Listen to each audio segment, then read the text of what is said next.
In this video, I'll show you how to add music to your project in CapCut.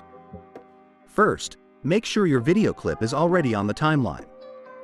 Now, click on the Audio tab at the top of the screen. You have two options. You can use CapCut's built-in music.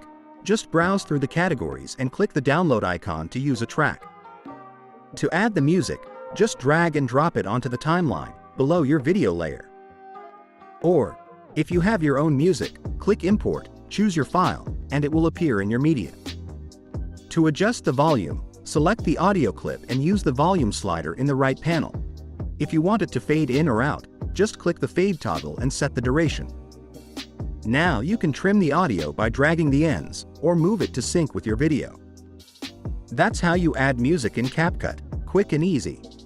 If you found this helpful, don't forget to like and subscribe. See you in the next tutorial.